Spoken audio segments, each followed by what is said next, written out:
Cheating motherfucker! Previously on Basement Discourse, we chatted to the woman who's patient enough to put up with my bullshit, talked about comics, and I think that was about it. Yeah. Yes. Pretty much. That was it. Guys, we have all of the fucking socials, so please follow us on all of them. Facebook, Instagram, Twitter. Join our Discord. If you really don't like looking at us, I don't know why you wouldn't, apart from Justin, you can just listen to us on Apple and Spotify. But if you are watching this on YouTube, make sure you are subscribed and leave us some comments. We do actually reply to them. Apart from that, we'll just kick straight into the episode. Jace has a bunch of shit he wants to talk about, and I can see his face just getting done with my overly sped up intro. So let's just throw straight that direction. Yeah, you're just loud and there's so much energy. There's way too much. I'm feeling drained already. But let's open up with a new hot release game. You guys haven't played it, I know. I picked it up because it's fucking sick and I'm hyped for it. And because I'm a big Borderlands nerd. But Tiny Tina's Wonderlands. So for those who aren't aware, it's sort of a new Borderlands game, but it's also not a Borderlands game. So it is a Borderlands game in the sense that it is set within the Borderlands world, and it has very similar mechanics and all that sort of stuff, the same visual style and humor. But it's actually, the whole game is you living within a tabletop RPG, which is bunkers and badasses. And it's fucking hilarious because it's got that same like comedy style that the Borderlands games all have, but like it's just so many jokes and references to D&D and tabletop RPGs and shit like that. And so for those that don't know, this is directly like due to the DLC they released for Borderlands 2 back in 2009. So it was some DLC that came out. It was like Bunkers and Badasses. It was like number 3 or 4 of the DLCs that came out. Yeah, and it was, everyone went ape shit for it because it was awesome. It was hilarious. It was so Tiny Tina is the DM, and she just throws down a dragon. She's like, "Fucking dragon!" Ah! And you're like, "Oh my god! Like what the hell?" I was gonna say, like, so I haven't played that DLC. I have played Borderlands 1 and 2, and I haven't played Tiny Tina, obviously. I've just seen screenshots and everyone talking about how it's D&D like, and I was like, what do you mean? And then I've seen shots of like obviously the attributes and all that sort of stuff. I was like, wait, how the fuck does this game play on a console? I'm really concerned. So how the game actually sort of works is it has that same Borderlands dynamic, like it's a first-person shooter, but it also has its normal RPG light elements. You know, it looks like this one has a little bit more magic-y stuff based around like the characters as well. Does it? Sort of. Yeah, so sort of. Right. So there's some interesting stuff that they've added in. So firstly, instead of just being like having a skill tree and you pick from like 3 preset characters, or eventually they expand them in the games. But instead of that, you actually build a character. And so they give you 6 classes to choose from. You can make your character look however the fuck you want. You could never do this in the previous Borderlands games. It was always, you can add cosmetics to particular characters and call that good. At best, I mean, most of it was just color changes and like a slight change. There was some really impressive stuff. They got pretty buck wild by the end of it. Like, there's some really impressive stuff. Once you start unlocking legendary stuff, there's some pretty impressive cosmetics. It doesn't improve like on anything whatsoever. They just look cool. Yeah. But you can fully design your character. You pick classes.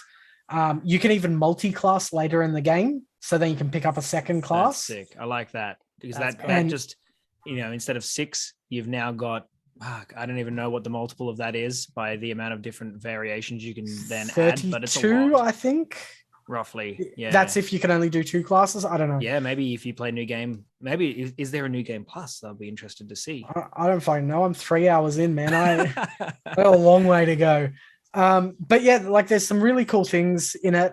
Some real good throwbacks and stuff. Like, for example, when you first get introduced, your mini is unpainted, and they clearly make a joke about that.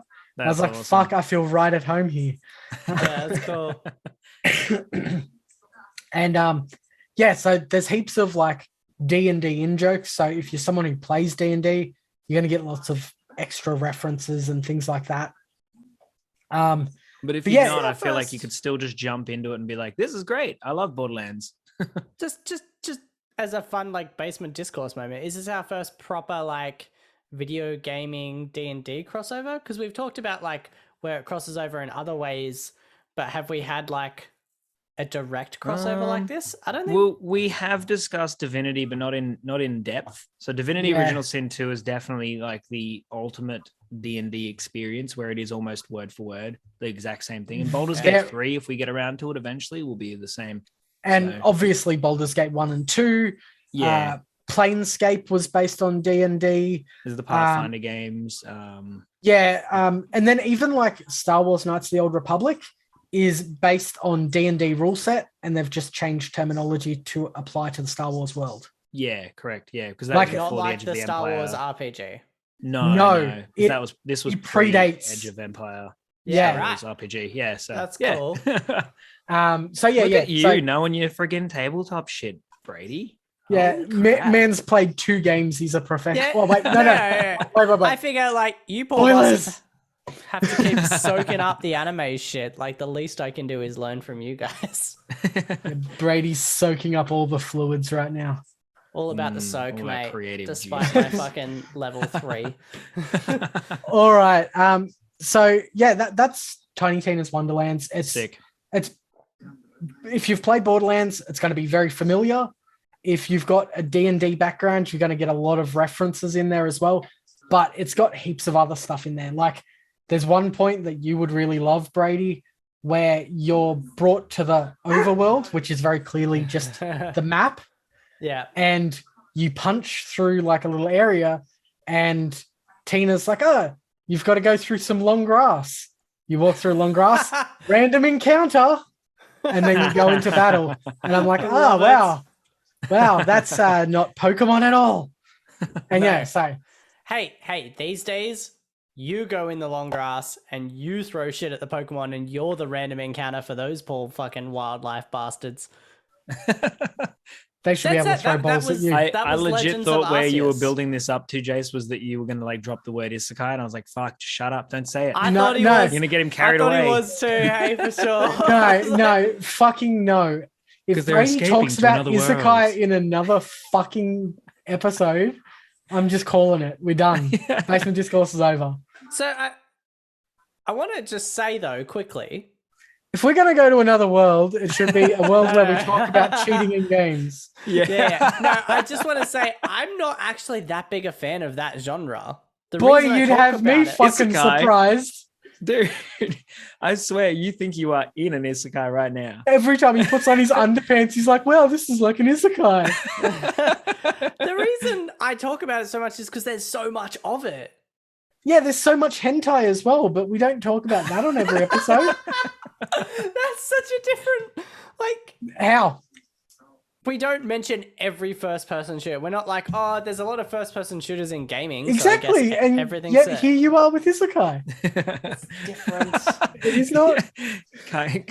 You know why it's Didn't different? get your point Because across today there. I saw the list of the next like series of shows in the next season of anime, and I can tell by titles alone. One was called like Dating Simulator, but you're stuck or something. Like I can tell by Sounds like they're titles running out of alone. ideas. Like 5 out of the 7 titles were gonna be isekai. Like that's not my fault for talking about it all the time when that occurs. No, it is.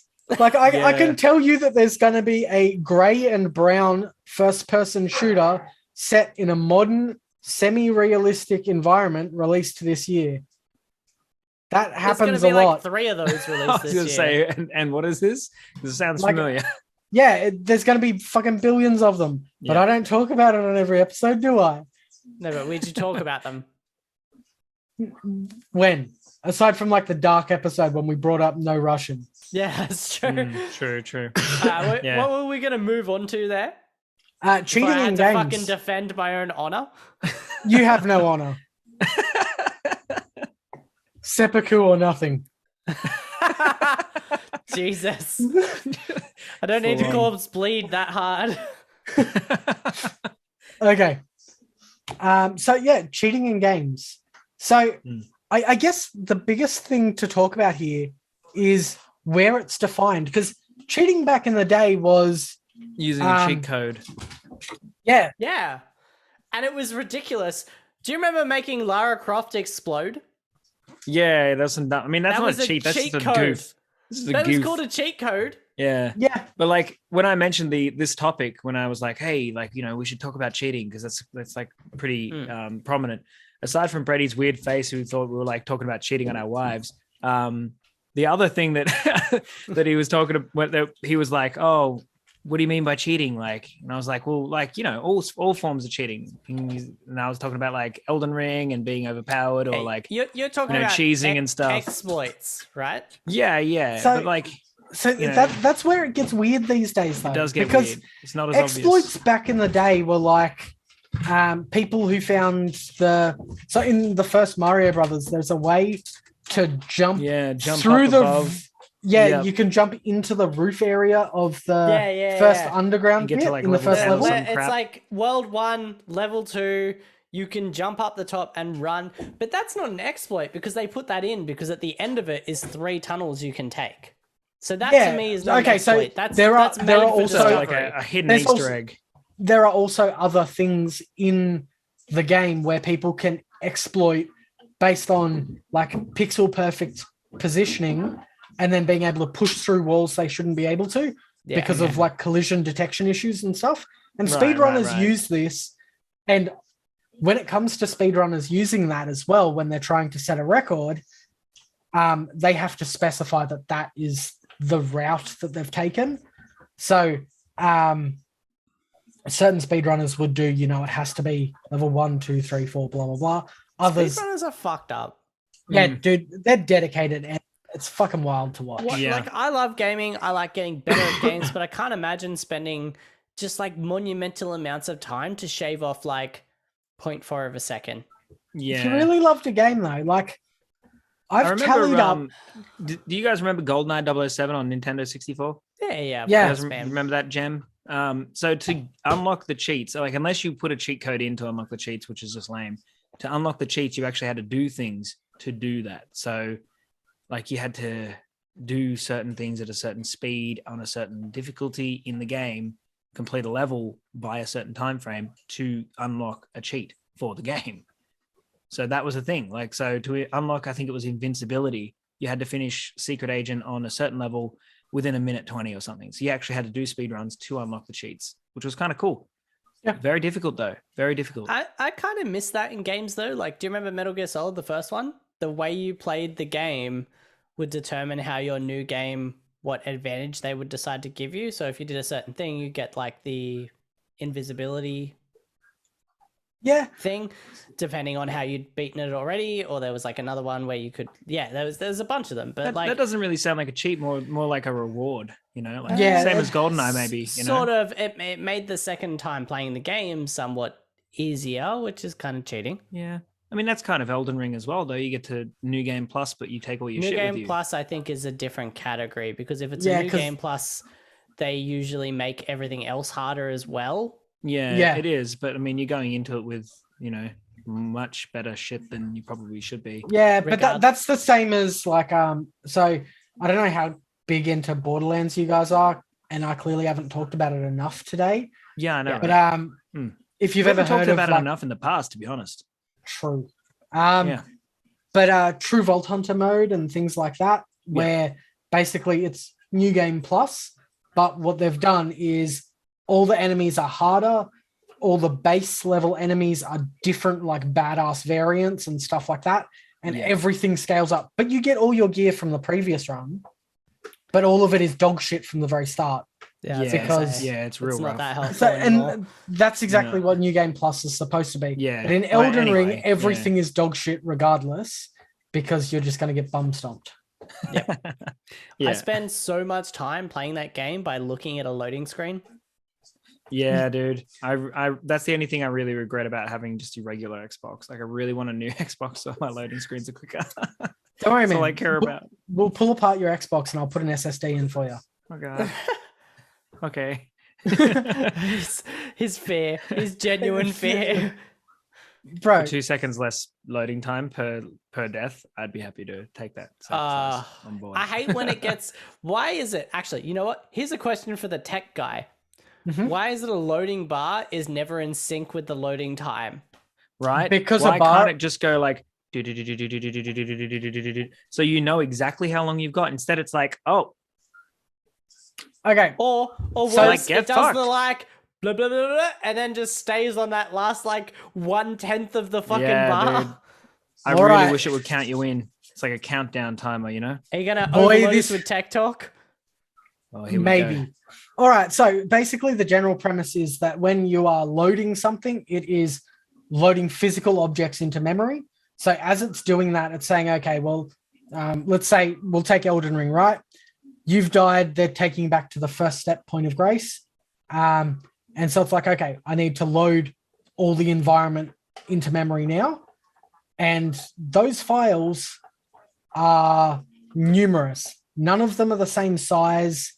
It doesn't necessarily know exactly how large any of it is. It's just trying to pump it through from storage through your processor straight into RAM. And as it's doing that, it's just going through. And so it's basing a percentage and using the loading screen or like the loading bar as a representation of what it perceives the percentage to be. But the percentage is based on the total amount of cumulative files that it is trying to load into memory. Right. Those cumulative files may be different in size. So it might have gotten to 99% and then it's loading, I don't know, the veins on the tree sentinel's dick. And those could be monstrous. They would be monstrous. Those are some big girthy veins. That's some veiny boys. I like that. And because of that, it does prioritize things in a strange way, though. Like whenever we get off the end of a load screen, my character looks exactly as they always do. And everything else sort of starts to render. Yeah, it takes a minute. Like I've got flat graphic-y ground, and then flowers appear, there is and actually the ground gets fixed. There is actually reason behind that, and it's basically all your fault, console gamers. So streaming textures became a thing. So back in the day, in like the 90s and stuff, when we were first producing 3D games, we created levels, and there were load screens between each level. Now we have one big open environment. Ever notice how in your big open environments, there's still like ladders and corridors to get from location A to B? Want to have a hot guess why that is? Missed to walk through? Yeah, it's so it can load in the next lot of textures and stuff without you noticing. And the problem was that basically it was getting really difficult for consoles to keep up with older hardware. So they came up with this technology. Do you remember Tony Hawk's American Wasteland? Yeah, exactly. Yeah, we talked about this before. And do you remember how fucking bad a job of doing that it did? Yeah. And would, so be riding through to the next area, but everything was supposed to not have loading screens between area. But you would totally freeze up for a second and be faced with nothing but unrendered platforms that look like gray squares, and then after like a second, maybe 3, you keep moving. I was like, that's not a load screen, but you were loading, like that you cheated. Yeah, 100%. And that's exactly what they do nowadays, basically, is they're streaming in objects. And so when you move back to somewhere that it hasn't loaded in already, it's got to load all those objects in. And they're going to vary what needs to load into memory based on what's already there. And that's where you get a big flux in how it can figure out its percentages. And that's why it's wildly different from one to the other. Makes sense. And yeah, so that's basically it. And that's loading screens for you. Yeah, so cheating. So yeah, back to cheating. So that was kind of the same thing. Really, like it's just game we just developers... haven't quite defined cheating yet. We started I mean, it's gotten weird, right? We were just saying, sorry to interrupt. Yeah. Like we talked about exploits versus cheating versus cheat codes versus what was put there to be deliberate. But then there's looking stuff up online, colluding with friends. Where does that fall on the spectrum? Truly, I don't know where I'll be. Spectrum rather than a defined yes or no. I don't know where I'd be in Elden Ring without having a bunch of people in a group chat and without having resources on the internet, because 100%. I'd have no idea how the fuck I was supposed to get to like Ray and Lucario. Yeah, there's a lot. There's a lot that we've been missing out on there. So I 100% went into this game as I really don't want to look stuff up. And you guys have noticed that with me playing.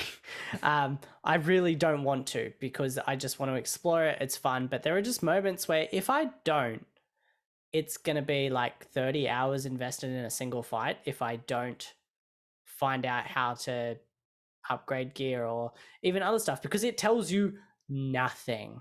It doesn't tell you how to do a single fucking thing, to the point where you guys are like, wait, you haven't done this? And I'm like, no. They're like, how the fuck have you even managed?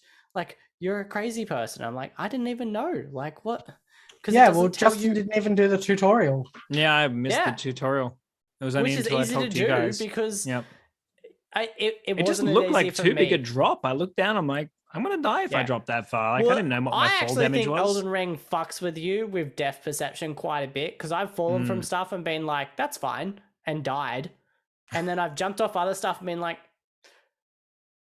50-50, I'm going to take damage from this, and have been fine.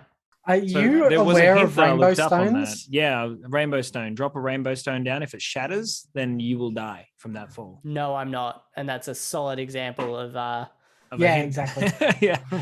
Hints and tips. But, so that's one of the things, right? Is these games are modern games. They're obviously made with the intention that they know their users have access to the internet. Correct. Yeah. I think they're intentionally knowing that we're going to talk. We're going to discuss these things and come up with solutions. That's to their advantage, though, right? Absolutely. For sure. I mean, we're 3 guys out of a group of 10 people in our group chat alone that are talking about Elden Ring, and I'm sure there are thread after thread after thread on Reddit. That's what it creates. It creates social media.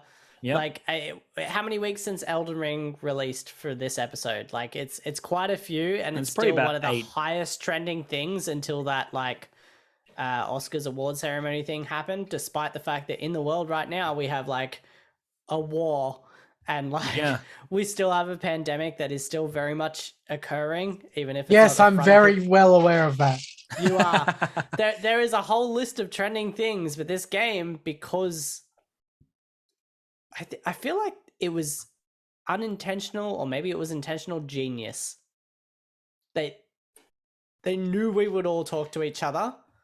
Well, to be fair, it's been happening with 7th installation or something. Yeah, so, it's been happening for ages. As long as it was a hit, they were guaranteed to have people fly. They already had the community base there. I think they've just expanded on it, sevenfold with this game specifically. Yeah, people like us that. Like, I would play Dark Souls regardless. So I own 2 of them. I was at the launch party for the 3rd. I've played all 3 Dark Souls games a little bit. I've never completed any of them. I've put maybe 4 hours between all titles. Damn.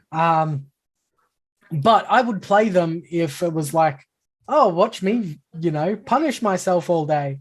But I wouldn't go out of my way to play it. But Elden Ring, after you guys spoke about it, I was like, fuck, I got to pick this up. I got to try it. Yeah, the episode with Brant, like that sale point was good. Right? But also, Brant sold the shit out of it. Since playing it, and like I wanted to play it because I like fantasy, but I was like not, heavily invested in the idea of playing it. But since playing it, I still haven't been able to put my finger on what it does that makes me want to keep coming back.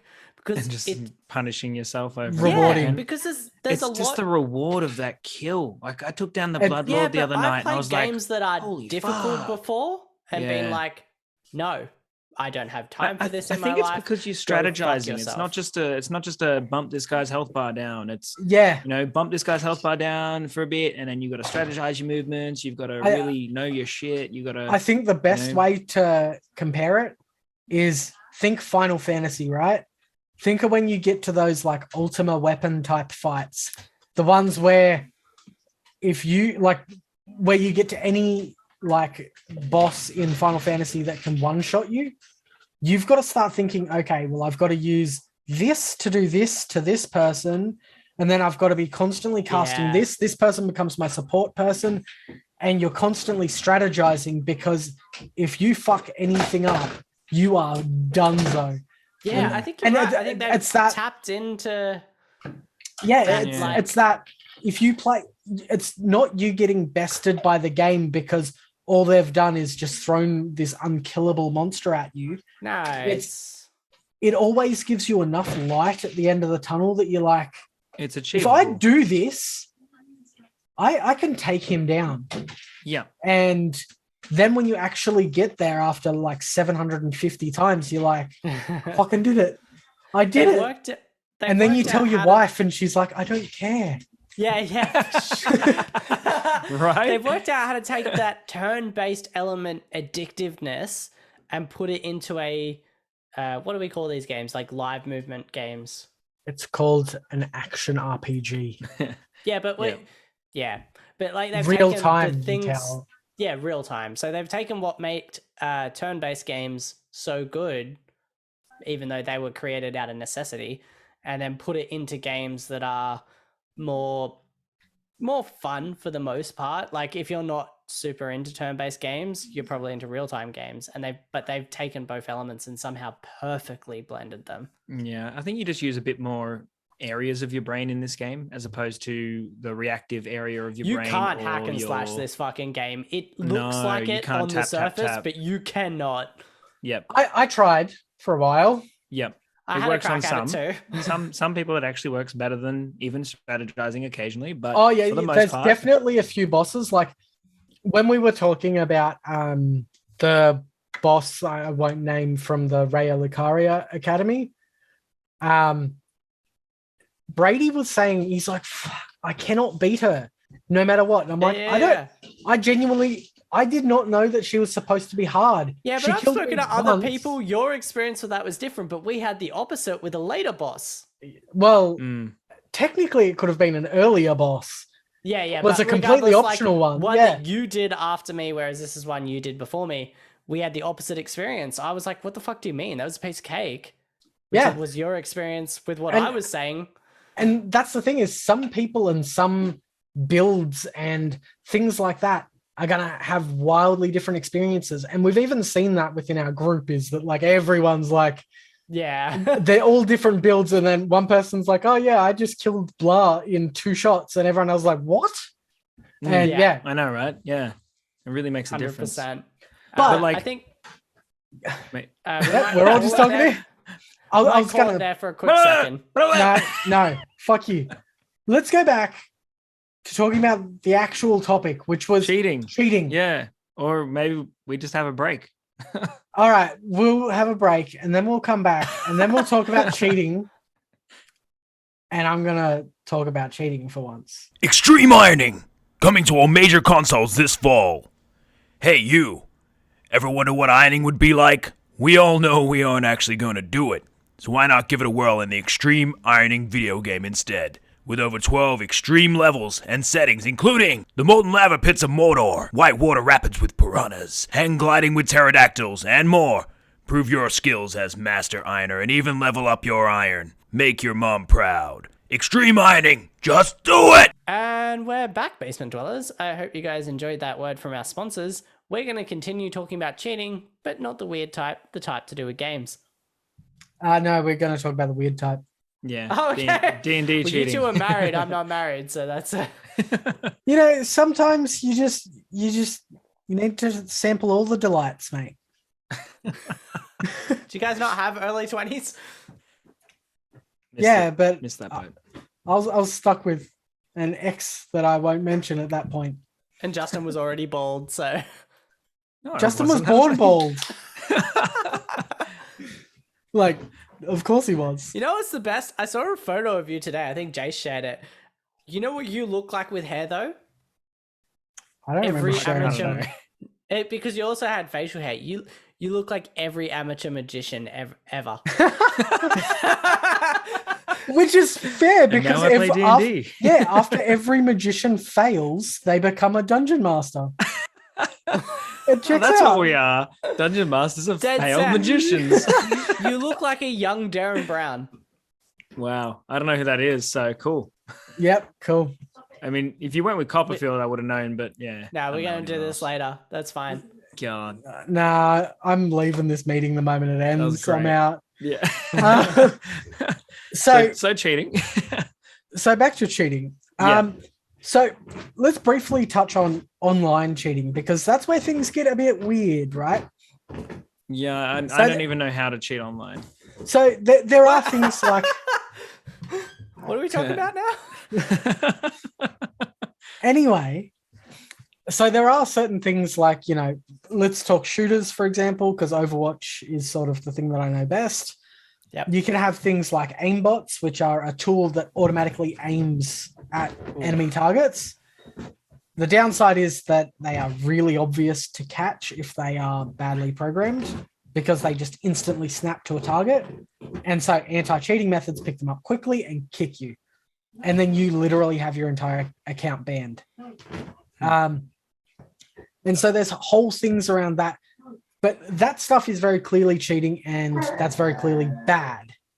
Then we get to weird stuff where the community considers it cheating, but the developers don't. Like in console FPS world, it is considered cheating by the community to use a mouse and keyboard on your console. Right, yeah.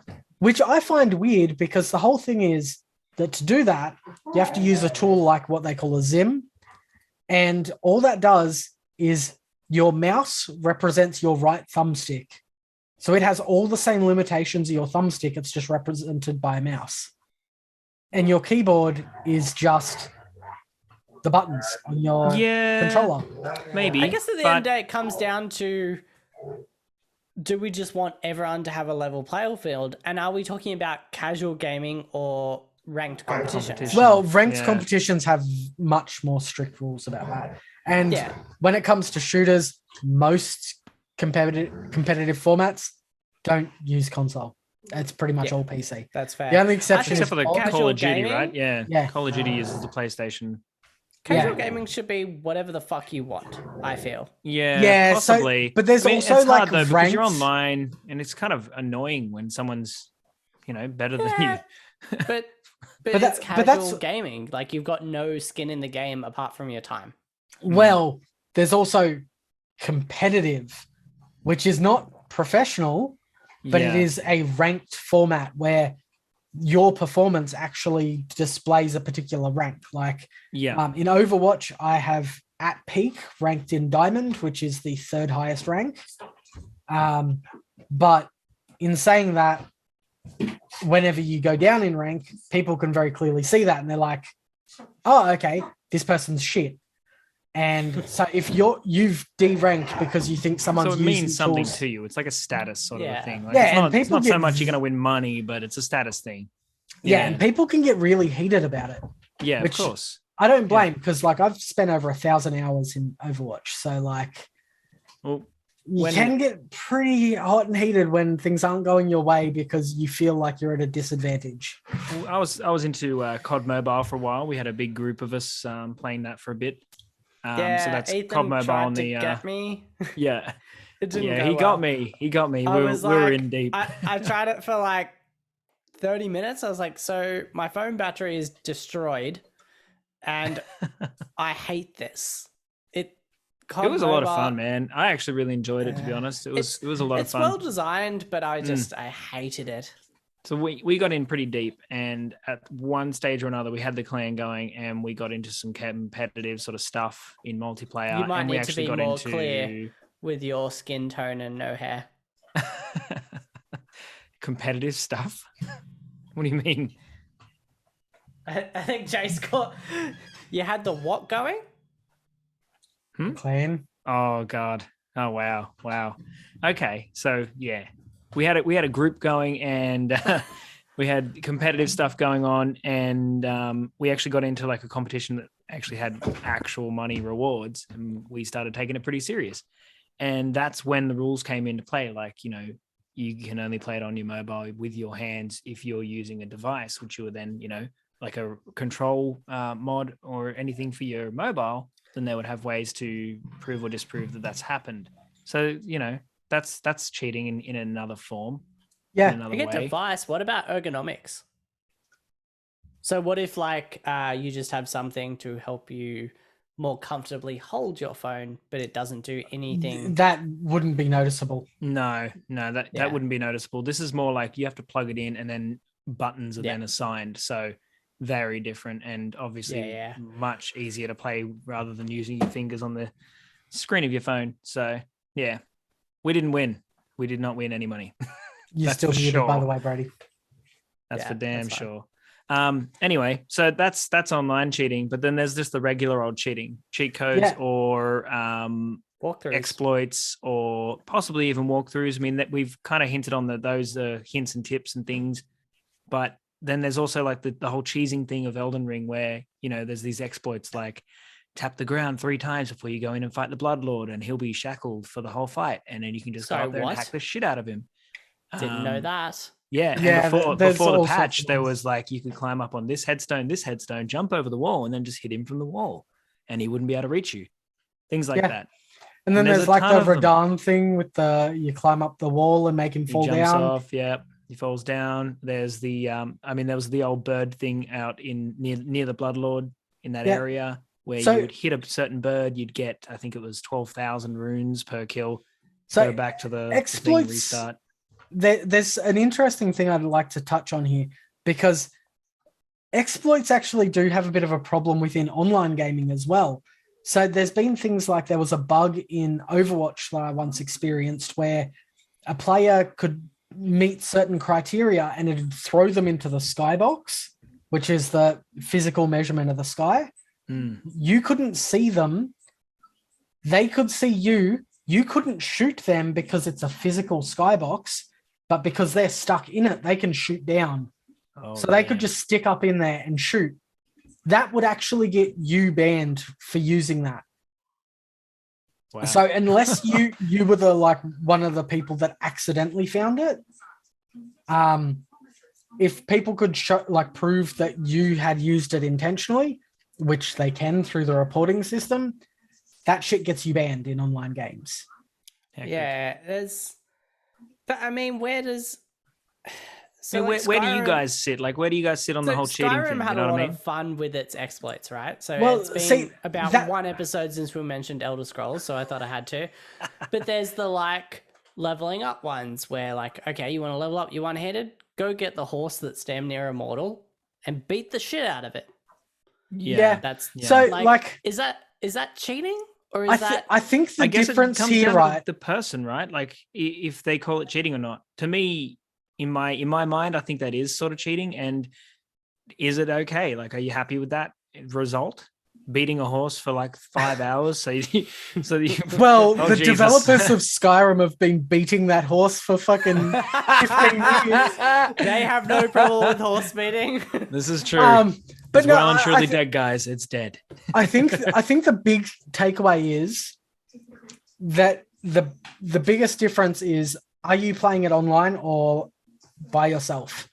Because if you're playing it online, you using exploits and cheats affects the experience of everyone around you. Yeah, correct. Yeah. Whereas if you choose to cheat at home, and regardless of what it is, there's a thing in PC gaming called trainers, which are actual applications that are designed to basically hack the game to do things for you. So you can get a trainer that gives you infinite money in a game or whatever. Yeah. Shit like that. That's, as far as I'm concerned, if that's what you want to do and it's a single player game, fucking have at it. Go for it. Yeah. I'm not personally someone that's that into cheats. Even as a young kid, I think at best, I used cheats in GTA 3 just to get my health back if I was in a real shit situation. Get rid of the damn cops occasionally when you've accidentally built up your meter too high. Yeah, absolutely. That sort of stuff. And that was about it. I remember as a explode a couple of times just because it was funny. I used to use certain cheats on certain games if for some old school 64 games, they just didn't save shit. So you'd have to finish the game to unlock stuff. Vigilante 8 was one, I think, back in the day. So that was one of my South Park was the same. And it didn't save everything. So you go into the game, you had no cars and shit unlocked because you'd have to play the game, finish it, and then enjoy playing as the other guys when you've finished it, but don't turn the fucking thing off ever. So like I still have to this day a cheat code for Vigilante 8 in my head. I shit you not, this will work. Lock it in, guys. If you have this on your 64 at home, JTBT 7CFD 1LR MGW will unlock everything inside of Vigilante 8 on Nintendo 64. Damn. I've only got 3 cheat codes in my head. That one I cannot get rid of, dude. Do you remember before it was a cheat code though? Do you remember like Crash Bandicoot codes because it didn't have memory card saves? Oh, like level codes? Like inside the game? Yeah. Yeah, so vaguely. It was the only way. So before we had saving a game, you'd complete a level and it would come up with a code so that when you started the game again, you would enter that code to go back to where you were. Yeah. Yep. I get you. So we're that fucking old. Like that's a thing that existed in our timeline. Boy, should I explain that that's actually that wasn't even a new thing then. Like that had been around for years before. No, but I know even that. Saving games actually existed before then too. Yeah, didn't it? That was just a PlayStation feel like they were just thing. trying to be trendy. They were just trying to be different, you know, like Really? Yeah, definitely. For sure. You could definitely save in older games. So Sega games and shit used to save. Because I remember Sega Donkey Kong Country 2 was like one of my most played games of all time.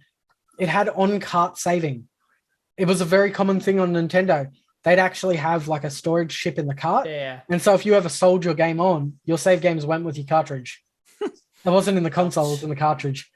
So that was a thing that existed. And that was cool as hell. I think you're defining of the cheating online and the cheating like on your own. I think that's the perfect perfect thing though, because you cheat online, you're affecting other people. You cheat on your own, you're just affecting yourself. But the only caveat, like, what do you guys call cheating and are you guys comfortable with it? Like, how far do you guys go with it? Like, Jace, you were just saying, like, you don't really go that far. It's up to how your experience of that game you want. Have you, like, do you use it for goof after you finish it? Like, I know I went back to, like, GTA and just, like, done, like, everything again and just went nuts on it. Like, just did everything I could. Just spawned all the cars on top of each other, exploded the shit out of them. Like, went into God mode, you know, all that crap. That's experience, right? Like, so it's what experience do I personally want with this game?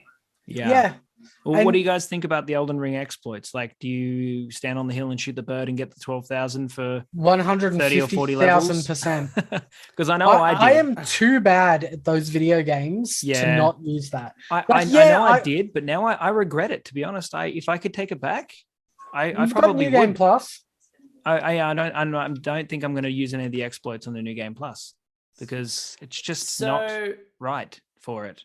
This kind of ties into one of our previous episodes about being old and not having time for games, though.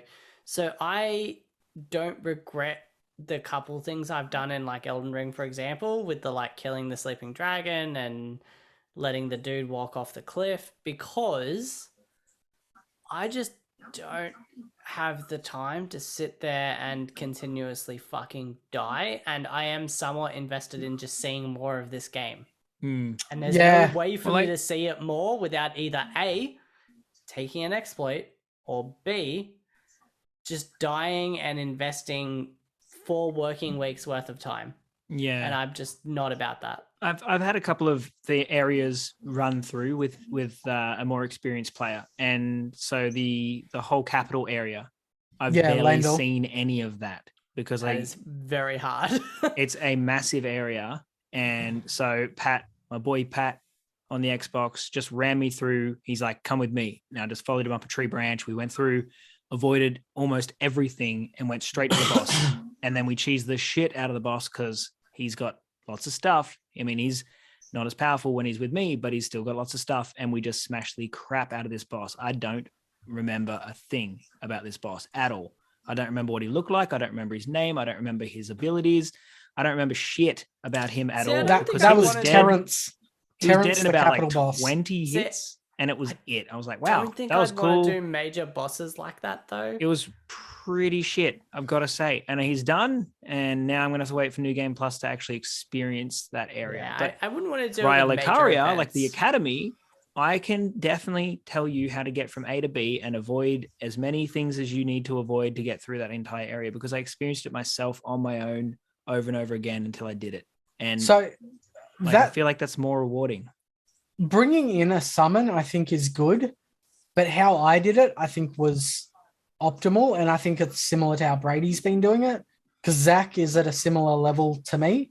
And for those listening in, Zach, as in the bloke from Dungeons and Discourse, and guest on here. And the Christmas special they've seen. Yeah, of course. Of course. But yeah, he is at a roughly similar level to me. I think he was a bit higher when we played together, and we did Godric the Grafted together. And that wasn't bad because it was just like having a better Spirit Ash. Yeah. Yeah. And so we just played between aggro and we both fought well to get the win. Yeah. And it wasn't an exploit or bringing in someone that was just so much more experienced. Yeah. So I think I have the opposite end experience.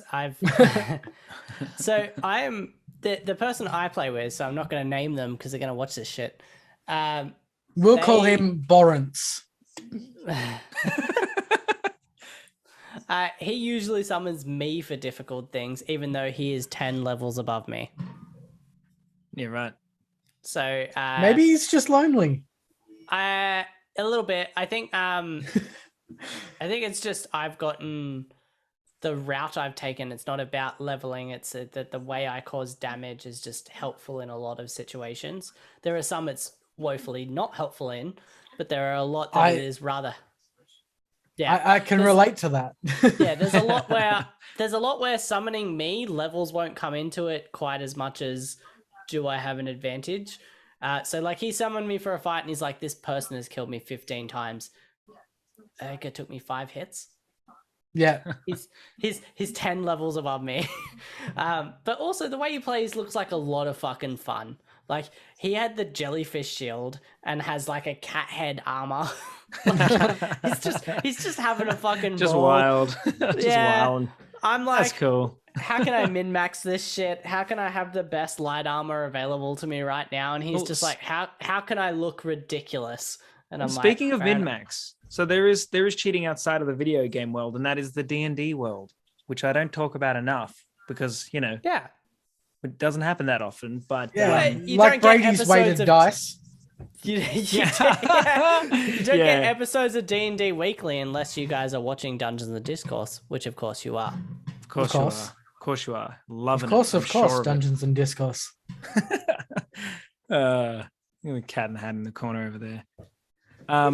Is the cheating inside of the D&D world. So there's two sides to that coin. There's the DM cheating, and then there's the gaming, the adventurers cheating. So the adventurers cheating is like anything from fudging their initial rolls for their skills. So if they're rolling for their abilities, they could just be like, oh, I rolled a 19 and a 17 and a 15 and a 16. Wow. Yeah, I rolled all nat 20s. Yeah, all nat 20s. Look at that. Doesn't that come down to a fundamental different understanding of D&D though? Yeah. And it's just like, do you really need it? Like, is it going to make your game more enjoyable to be ridiculously overpowered at the beginning? Exactly. So. D&D is a game, and technically. For role play, yeah. But it's a story. And if you start a story with your character at full development, it's a boring fucking story. Yeah. And I think a lot of people don't quite get that. They go, I've got the option to make my character outrageous, therefore I'm going to do that because this is a game. And like, in fairness, the first few D&D games I played, I didn't cheat by any means, but I metagamed it in the idea that I had a lot of fantasy pre-existing knowledge. So I knew when certain things happened, predictably, other things may occur, or certain enemies would have certain weaknesses. That was knowledge that was in my head that I couldn't just blank out. Metagaming is a big part of it as well. So that's the other part of the players cheating and even and the I was DM, playing initially to win. Whereas now when I play, and especially with Dungeons and Discourse, I play to enjoy or develop the story. And we've seen your roles. You're not playing to win. Yeah. I hope, definitely not. I hope not to lose, but I don't play to win. Yeah. Yeah, which I is think very some of the different. best like story developments have been character deaths or just character absolute. God, I hope I don't die in our fucking televised fucking campaign. It is. I'm not holding back. So, No, but you that haven't does been at bring all. me to the DM. So We're like fucking. This guy's trained for 50 years, gets into a bar fight, spends most of it on the floor. Like, To be the fair, only one of- so did I, but like I haven't been trained. yeah, I was gonna say we had a farmer, a chef, and a fighter, and the fighter spent all of that time getting knocked down. yeah, you got It was- pummeled pretty hard. You are not holding back in our campaign. No, not at all. No, but that said, DMs can and will, and even I have in the past. You know, either Is held that for back new players, though? or increased damage or decreased health or increased health depending on the fight. It's a little bit different for a DM because you control everything. So you're controlling the entire table. You're not there to destroy players. Well, I hope not, because that's a shitty DM if you are. If you're there just to kill your players, that's not what it's about. So just so you know, any of you guys out there, don't kill your players. I mean, you got to make it look like they're going kill to them, die. but don't and deliberately kill them. yeah, don't just make it impossible. Don't make it Elden Ring hard. Like just Yeah, like, the you know, From just- Software D&D team are real angry at you right now. Yeah. But like, you know, you can hold punches or you can increase health to draw out a fight if you needed to, that sort of thing. So there is that little bit of cheating from the DM side. You guys probably just don't see it that much. And I have done it in the past. Haven't done it with you guys yet. But I will say that might happen, but you guys just won't know that it's happened because I've seen it's where for the it's betterment possible. of the story and it's for the betterment of a good battle. But it can go too far where a DM will just take something personally and be like, fuck you. Actually, this character has a legendary ability. They're like, but it's a giant frog, sir. And then he's like, well, he calls lightning down and now all of a sudden Thor is going to fucking rape you. Yeah. You're like, oh, cool. Wow. Wow. That got real fucking... I don't know. New darkest episode. Thanks, man. Awesome. I was gonna say I felt like once or twice in the Christmas one shot, and maybe one shots are a very big, not a very big, but they are an exception because you kind of want people to get through them. I felt like there was one or two times in the one shot, not in our normal D&D campaign, but in the Christmas campaign, you probably helped us out a little bit more. Maybe it wasn't full cheating, but you were like, yeah, you survived that. But I also think I don't that remember anymore, but yeah, probably. There was probably a little bit more of like, all right, let's move on. because from the this thing room. is he's got to push the narrative. You got to as well. progress because it very quickly can become a 2-shot instead of a 1-shot. And Like- you really, you know, Yeah. limit that. So Yeah, because like if you had to record like a one-shot session more than once, it'd just be so shit.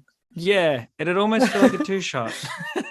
And it almost feel like Yes, you have to watch the footage to remember what clothes you were wearing to try and trick everybody. Oh God, I gotta get that sweater out again.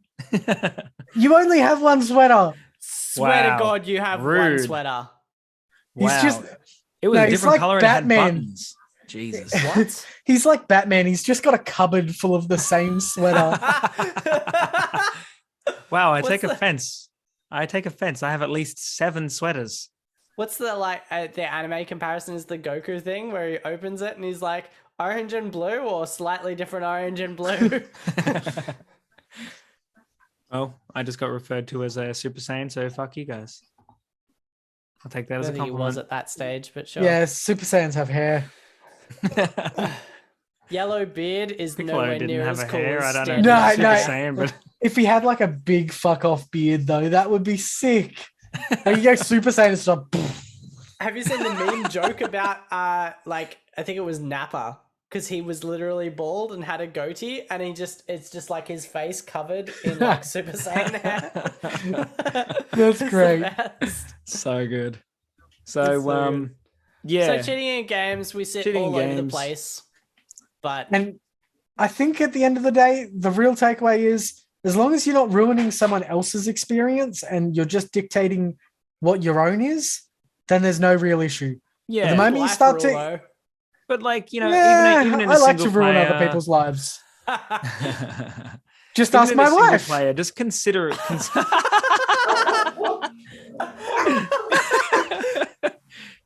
So good. So good. But like, I think, even in a single player, you really need to define what your line is, because I'm regretting now having done what I've done in Elden Ring and knowing that I can't take it back. Unless I start a whole new game. I ain't doing that shit. Coward. Don't be a coward. Nope. Don't be a coward. No, I'll start a new game plus without it, but do a melee wretch build. Oof. It's fine. Level 1 game complete. Have you seen the amount of YouTube clips of someone being like, Wretch level 1 kills this like redonkulous boss? And I'm like, why? Why is that what you do with your life? I actually sent a video to you guys, and we can probably put a link to it in this, where basically a guy wants to go through Elden Ring without ever leveling up as a wretch without actually being a skilled player. Because he's like, I'm not good at Elden Ring, but can I finish the game as a level 1 wretch? I mean, I don't think so. Sort of he could. But basically it's doing things like when you've got to kill an overworld boss, you find a place where they can't get to you. So he just sits up there and just shoots at him till he dies. So things like that. Yeah. Not so much like, because in overworld boss that's fights, an exploit, but I know what you're getting at. Yeah, just not really. Like if they're in the open world, it is very clearly a place that you're supposed to be able to access. Or they just didn't think being able to climb up a tree. Like they've been doing this shit for 7 games. Like they know that people can do this. Yeah, I suppose. If they didn't want it to happen, they wouldn't add collision for it. So they obviously know it's expected to happen. But yeah, so basically he goes through and does stuff like that. Obviously he does real fights as well when he has to, like especially in boss arenas where you don't have a say in the matter. But it's a really interesting watch, because it does kind of go to show that like a game is what you make of it. Choose the point at which you say this is okay or this is not okay, and just have fun with the experience. Yeah, agreed. Basement Discourse, setting up the rules for games and life. Turns out, don't fuck with other people's experiences and do whatever you want with your own. Yeah, that sums it up. That's and everyone go find friends. Really. Oh yeah, find friends. Find friends, watch the Christmas special. Justin wears sweaters. Bottom man. Basement Discourse. Bottom man. Do we have other topics, guys? Do we need to cover anything else this episode? No. I don't think so. I think we can save that for another time. I think it's a wrap. I think we really juiced this cheating topic by talking about Elden Ring for. I was going to say, we were pretty determined not to be too Elden Ring this episode, but it just tied in really well with the cheating topic. Yeah. Well, I haven't played Elden Ring in like a couple of hours, so. Yeah, the withdrawals are real, man. The withdrawals I'm starting are real. to feel the like pull a little bit. I'm just like, oh, I feel like I have a maiden. I better go get maidenless. You don't have a maiden, Brady. Don't fucking kid yourself. She was on the last episode. Yeah, and now she's gone. Where is she, Brady? Maidenless. Basement Dwellers, thank you for tuning in for another episode. As I said earlier, follow us on all the socials. All links are in the description. We hope you enjoyed it. We've had Jace, our gamer guy. Yes. We've had Justin, our D&D tabletop gentleman. And you've been stuck with me, your Otaku guy, clearly. We'll end that out. Guy? I'm going with guy. I can't do man. It's too close to other people. Thanks so much, guys. We love you. Peace.